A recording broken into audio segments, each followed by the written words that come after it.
Iran melantik Mohsen Razai sebagai Setiausaha Majlis Keselamatan Kebangsaan Tertinggi SNSC sekaligus mengembalikan tokoh berpendirian tegar dan sekutu rapat pemimpin tertinggi Ayatollah Mujtaba Khamenei ke jawatan penting itu.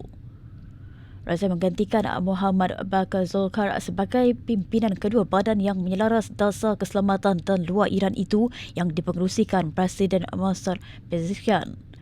Razai menyertai IRGC tidak lama selepas Revolusi Islam 1979 dan dilantik sebagai panglimanya pada 1981 ketika berusia 27 tahun.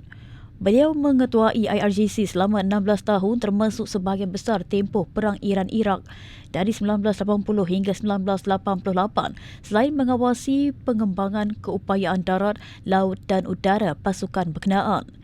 Sebagai tokoh berpengaruh dalam arena politik dan keselamatan negara sejak melepaskan jawatan Panglima IRGC, Razai beberapa kali menjadi calon Presiden Republik Islam Iran.